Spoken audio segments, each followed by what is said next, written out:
What's up, MPX addicts, and welcome to MPX Rehab. I'm your host, the hashtag certified Mark J. Williams, here with my co-host, as always, the voice of the MPX addicts, Kyle Smith. And this last very apt. Oh, yeah. I mean, some people are still hurting, probably. Yep. I mean, when you reach a certain age, you're going to hurt anyways, though, so. Yeah, no, that's us. The guys Oh, yeah, on yeah. the other hand, Yeah, that's not true. so much. But God, everyone is younger, aren't they? yeah, pretty much. I think maybe one or two. Nope. They're all younger. Yeah, dang it. That's what we get for being old. Yeah, I'm old. But let's go ahead and get started. The first match of the night was a match between the returning Killer Kate taking on the fan favorite homegrown Hilda. Yeah, this match was really good.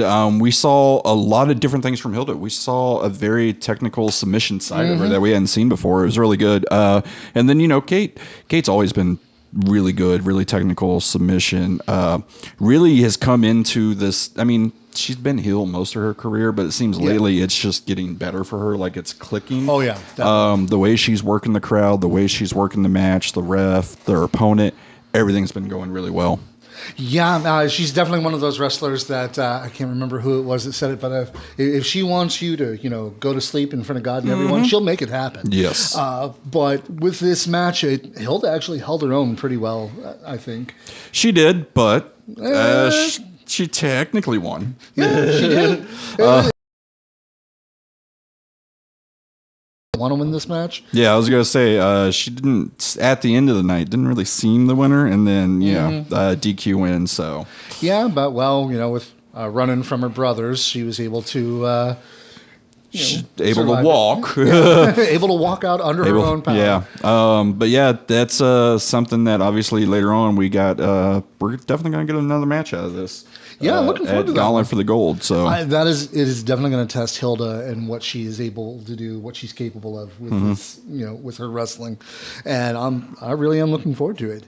Then we had a triple threat tag team match for the MPX Tag Team Championship as Purple Haze made their first defending against the previous champions, the Children of the Scorn, and the new team up, or at least new to MPX team up of Levi Lucas and TJ Slater. Yeah, which. Scorn could have just stayed out there. They were already out there, but no, we got to go back and come back. They had to make sure their sister was okay. Yeah. And, also, they had to, let others come in. Levi and TJ have teamed before. We've seen them singly here at MPX. We just haven't seen them team at MPX. But no, it's a good tag team. I like it. I wish we would see TJ Slater more and more. Very, very good. Very talented. Oh, yeah. Has an amazing look. I mean, I like him a lot. Levi, good too. He's one of those that if you look at him, initially you might think it's a little bit like, people's initial thoughts of like Apollo Crews, in which it's like, oh, he's jacked. And if that's his entire gimmick, that's not going to last too much longer. And it's like, no. Dude's good. Yeah, he is. Seeing how Levi and TJ were going to come in this, but they did very well. I enjoy just the start of it where, they're going to start and then tag out and then... I enjoy that. That's what I like about triple threats and the whole random tags and everything like that. So I think that's really good. Yeah, honestly, this was a really good match up until the end when the Children of the Scorn got distracted.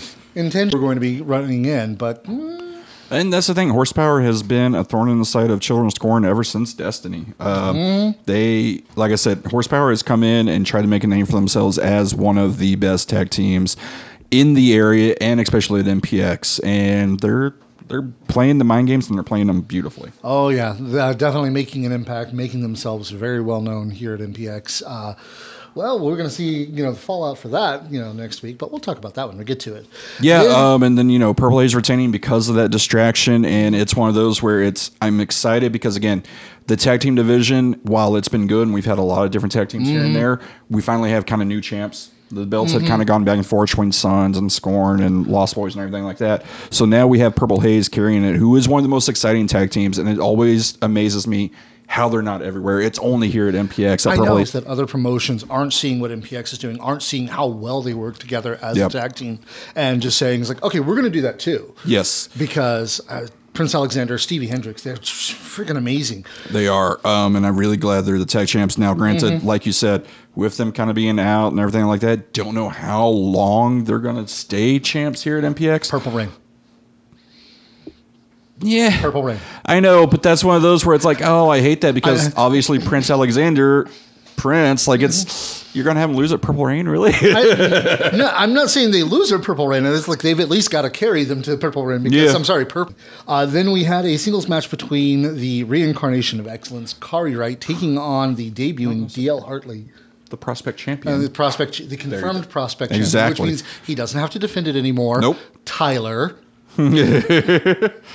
Stop encouraging him. What? The man defended it 6 times. Did you get the see No, I have no idea what you're talking about. But Tyler I know was I'm talking right. about. Tyler was talking about how it's like, oh, this is his 8th prospect. See? It's like, no, it's not. He doesn't have to defend it. Exactly. They made that man go through so many hoops to get that prospect title. It's disrespectful.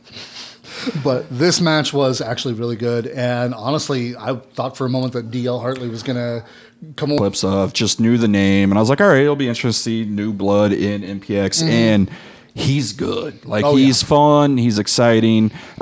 Bigger guy but can move and is technical. I enjoyed everything about him, but man, kudos to Kari. Kari made him look so good.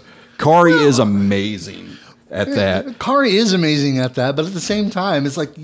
No, DL was good. I'm not saying he wasn't. DL is good, but Kari in that match with his expressions, with the way he's acting, Kari did his job perfectly. He did a job to make sure that DL looked great in his debut, and he did.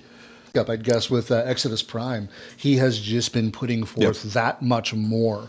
Not just effort, but everything. No, and that's the thing we had said is because of their, coming up together and everything like that, and the former tag team, everyone compares them to Exodus, and Kari overshadowed sometimes, and Kari's finally stepping out into his own to prove that he is the reincarnation of excellence, that he is worthy of carrying a company and a promotion, and Kari has done really well in these past 3 or 4 months of just having match. I mean, to me, still match of the year for me is still Kari versus Stevie. That match was amazing, and both those guys were great. Oh yeah, but that match was great. Kari Wright coming away with the win on that. And the beautiful finish of because Kari's finisher is that backpack bomb, and you're like, how's he going to get DL in that? And then getting him to the top rope and doing it just was beautiful. It was very well done. It's that whole thing of it's like instead of going with a completely different path, he actually found a workaround for it to still make it happen. Yeah, and that really looked good. And that was the thing. Also, like you said, there was a lot of times in that match because it's not for the prospect title, and you're like, oh, well, DL might actually win. And there was so many moments where you're like, oh, this guy DL's going to do it. He's going to do it. And Kari kicking out, overcoming. It was a very well done, put together match. I mean, it probably was one of my match of the night for me. I enjoyed that match so much. The main event is probably right up there with it. Oh, yeah, definitely. Then we had the MPX Addicts Championship match as the Addicts champion, Sky De Lacrimosa, the Texas Chainsaw, went up against the Perfect Shot, Polly Paparazzi. And is that an official thing, or you just did that? That's what he keeps putting in his hashtag. Oh, okay, then cool. That's fine. I was just like, don't give him something. But no, this match was really good because, one, we're finally getting to see Paulie kind of. We've seen him before, and we're like, oh, he's kind of good. He's getting there. And then this match here, again, it's almost the same as the match before. Sky did very well at making Paulie a believable threat to taking the title, and Paulie did well at looking like that. Yeah, I mean, it's like actually he had to do a whole lot for himself with this one because nobody else was there. No, LP and Schaefer in Hollywood. Yeah, and then Sapo apparently is gone in Thailand, so he's gone. He fell in love in Thailand, which not a great idea, but we wish him all the best in his future. If you're gonna have to get rid of Sapo, that's one of the best stories you could do. So I like it because now they're gonna, they're finally gonna get me to show, be like, "Where's Sapo? Where's Sapo?" Well, he's in Thailand, so that's the only reason they did that. Yeah, probably. But it was Sky retaining and then having to do 2 Death by Stereos back to back. He definitely wanted to. But see, to me, that was part of the making Paulie believable aspect is Sky made sure to put him down and make sure he is not getting up and did 2 Death by Stereos, did it once, held on, picked him back up, did it again. It was amazing. It was very well done. And then we had a grudge match of a different kind as Muerte Infernal came back to MPX. And yes, he's been at MPX before. This was not his debut. Thank you. I know I wasn't wrong. Taking on Matt Locke, basically in revenge for Aaron Sykes. Yeah, which okay, you call it a grudge match, but can it be a grudge match when you've never actually fought him and have a grudge? It was a different kind, you know. He's doing it for Aaron. I guess. Yeah, but these two went back and forth, and I have seen Muerte Infernal since shortly after he graduated from training, and he has gotten so good. He has. Even it's weird because Locke seems to do really well with the lucha style, even though he does no lucha whatsoever. Strong style versus exactly, lucha style, but the chemistry he has with Sykes, the chemistry he had with Infernal, just were amazing. Well, that's also because, you know, the guys, you know, Muerte Infernal, Aaron Sykes, and I'm pretty sure if he went up against Helio Guerra as well, you know, these guys are willing to go all out, and that's exactly the kind of thing Matt Locke likes. Yep. And, well, Matt went all out and came up with a win on this one, but it didn't end so well for him because Muerte decided he was going to send a message from Aaron with a chair and basically take out Matt Locke. Exactly. And that's, you know, that's what friends and brothers do. That's what hermanos. Yeah, Spanish for brother. See, I know some. A little bit. Piquito. It's what he said after the match, though, that interests me. I'm not sure if I like it or not, because he was talking about Aaron Sykes is going to be back, and something about El Jefe. That means boss. Yeah. Yeah. Yeah. I know the history of the crew. Oh yeah, your favorite Nasty's coming in. Oh, God, it's got to be, please. right? It's got to be. We'll talk more about that later, but because then after that we had what should have been absolute match of the night if it weren't for the fact that somebody decided to swerve us. This I have a lot of problems with. So you have Jet Black versus Cavens. Something that was built up. It was the only match on this card that really was pushed by MPX on the Facebook and everything like that. It was pushed to the moon. It was a dream match that all the addicts wanted. Everyone's looking forward to it. They get maybe 5 minutes against each other one-on-one, and then Carlos Diaz comes out. Yeah. Which is nothing against Carlos Diaz. Yeah. I like him. I think he's good. But why are you taking away this match you've built up in this dream match just to add Carlos in there? Unless we are doing something super, super big with Carlos, which is very possible. Again, let it play out. Yeah. That's fine.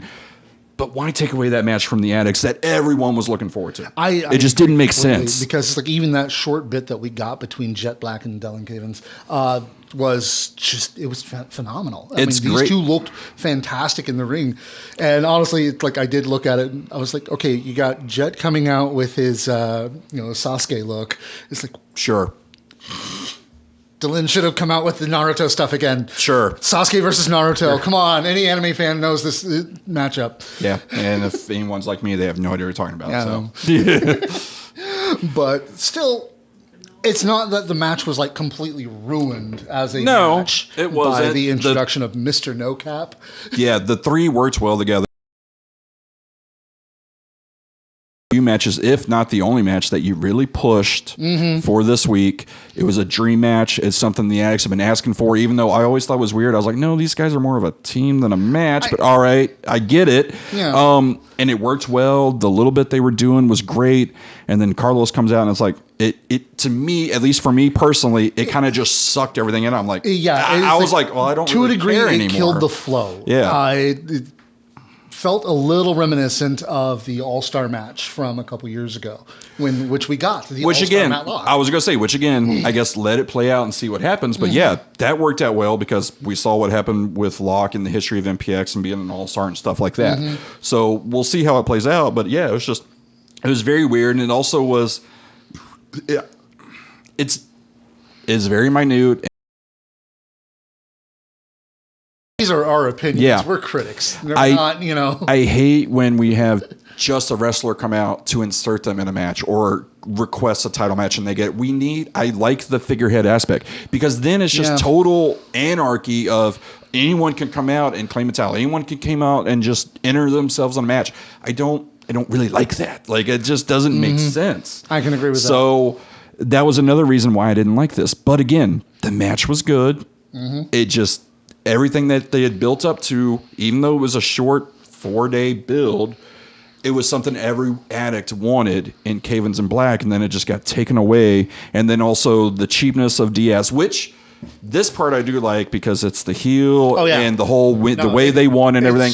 That's fine. I enjoy that. A really strong establishment of Carlos Diaz. Exactly. With the way he won that one, stealing the win like that. Yeah, and all that's fine. Like I said, if we're doing something huge with Diaz, kind of like they did with All-Star and Matlock, okay, cool. But it's just you were taking this dream match away from the Addicts, and it was weird the way it was done, I thought. Yeah, like I said, again, it felt like somebody wanted to swerve us. And again, not just the Addicts. I'm talking like us directly because we were sitting here talking about how this is going to be match of the night, possible match of the year, and everything like that. Well, yeah, and it was one of those things too. And it's nothing against Diaz because we've only seen him 2 or 3 times here. But if it was someone else that kind of maybe had a bigger name or something, okay, cool, it kind of makes sense. But Diaz is coming in with literally no build whatsoever. Or heck, if it was Mikey making his return. Right. Speaking of which, congratulations to Mikey B and Sammy on their nuptials. Hope y'all are very happy with each other. Yeah, but even obviously something like that the Addicts know and is like an actual threat, and he could come out saying that it needs star power or something. Okay, cool. That's great.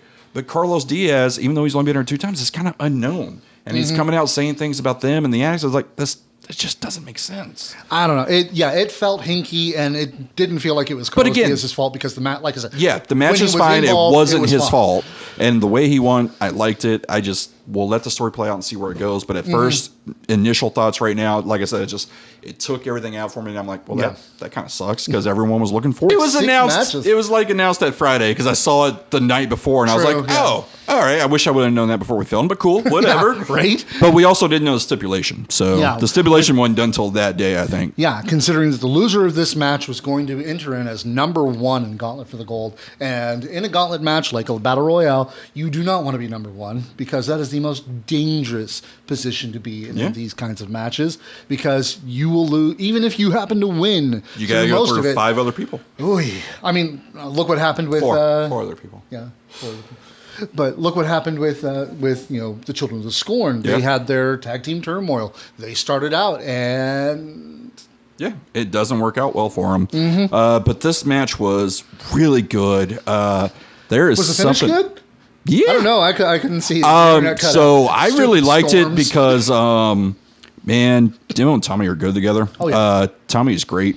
Anyways, and then Demo, we've seen a handful of times, and he's good for someone his size because you see some people that are that big and they're kind of just awkward in the ring. I don't get that with him. He seems to kind of definitely not. No. It's really impressive to see a big guy like that. Problem. Yeah, no. And their chemistry worked well together. And then, they even kind of pointed out, Tommy's like, hey, this is our 2nd main event in a row. You're welcome. And I'm like, oh, crap. Demo Diamond's been main event to you. That's pretty cool for something like that. For as new as he is, both in his career and at MPX, having 2 main events, that's amazing. And then the finish I thought was really good because they were going back and forth. Demo hit that sky-high power bomb, and Tommy looked dead. Like, the way Tommy took that and the way he sold it, I actually thought he was knocked out, they just counted the 3, and I'm like, oh, crap, Demo, what? Oh, is Tommy okay?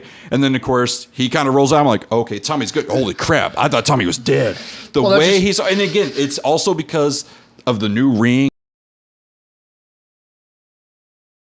Bounced, even though he didn't really bounce. These stories I've heard about that ring, Jeebus Crow. Yeah, it's got to be broken in a little bit, but no, that sound echoed throughout of Tommy just hitting, and like my friend who was sitting next to me, Mike, even said, he goes, "Is Tommy okay?" Because he nailed his head. I go, I think he's dead. Oh no, he rolled. Okay, cool. Like it was crazy. Still gonna wonder if he's okay. And he did. It was great because it was something unexpected. Because everyone's like, "Oh, well, Tommy will win," and it was different. It was clean, and Demo looked really good in it. So yeah. And if you're looking at it for Gauntlet for the Gold, at all the men that are there, having Tommy start and possibly Iron Man it, that's.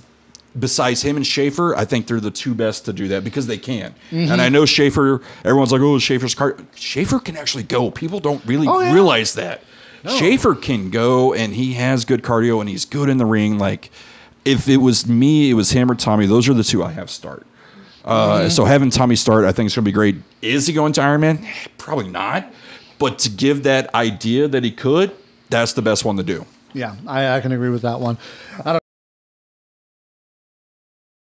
Tatum's going to retain. We know that. Like, we know that. Honestly, if it's me, it's me. I'm picking Schaefer because Schaefer has deserved that for I don't know how long. And again, I've bitched about it here so many times. The booking of Schaefer and MPX has always been so weird to me. It's the Bray Wyatt booking. How that man has never been an MPX champion and had a decent run, I don't get. Because he sucks. But it's Thank you, production. To me, it's Schaefer. That's who I would have win Gauntlet for the gold. But again, it's not going to happen. It's going to be Tatum retaining, which is again fine because despite what many people think, including Tatum himself, I've enjoyed what he's done, and I'm not ready for it to end because I know when it does, it's got to be something big and huge. It's not going to be a Gauntlet for the gold. It's not going to be a Prison Break. It's going to be some type of feud. If Red comes back and somehow gets it, fine. But it's going to be a good long feud that eventually Tatum loses. Eventually, maybe. But that leads us into De Quien. I don't speak enough Spanish to De Quien in this. Whose house is this? Yeah, it's whose house is this? That's pretty much what it means. I thought you were from San Antonio. Right. I am from San Antonio, and somehow I still didn't take Spanish class. How did you not take Spanish? It's the easiest class. I mean, I went to a small private school, so literally my Spanish is picking pictures and matching them. But hey, like I said, I've got Duolingo. Maybe after I'm done with German, I'll do with Spanish. Muy pequeño español. See? I can read it. I just can't. Oh, I definitely can't read it. But yeah, whose house is this? This is. I'm just looking at this matchup or this lineup of matches, and I'm like, okay, this is going to be really awesome. I mean, we got Aaron Sykes, of course, coming back with Muerte Infernal. Are we going to see the reconstruction of the crew? Is this going to be something new? Who is El Jefe? Right. I really, really hope it's not Nastico. I mean, it makes the most sense. Now, because it makes the most sense, I mean, it probably won't happen, but Nastico would be there. I would love, and of course, this is a dream, and it definitely wouldn't happen. Jamie. No, Jamie. Jamie would be great, but again, won't happen because Jamie enjoys laying on his couch, which I actually get. Amen. The white guy? You went with the white guy? That's usually what El Jefe is the boss. Wow. Oh. Hey. All right, ladies and gentlemen, thank you for joining us for MPX Rehab. Kyle has apparently just been canceled. Out of all the other stuff I've said on this show, and that's what cancels me, no. So it's not just women's wrestling you hate? I don't hate. Anyways, yeah, who is El Jefe? One. Actually, wait till you see the match for that other show we do. Anyways, I enjoy this because I love managers. So actually having a manager come in is great because we haven't really had that in MPX for a bit. We've had a couple. Isaac, but then he's on and off. I guess technically valet. Yeah, I was like saying to a valet, although she's a lot more involved than your normal valets. I would kind of Brent. Yeah, for a bit, and then he actually came back to wrestle and just not at MPX for some reason, but whatever. So yeah. I'm intrigued to see who it is. Like we said, we have the ideas. Obviously, the most obvious is Nastico, which again would be cool because Nastico has not been in MPX. So yeah, that would be a major debut for MPX right there. Yeah. But that's the other thing too. It could be anyone. Yeah, like it could be a debut. It could be some. Haywood could come back. Yeah, it could be some trainee. Who knows? Yeah.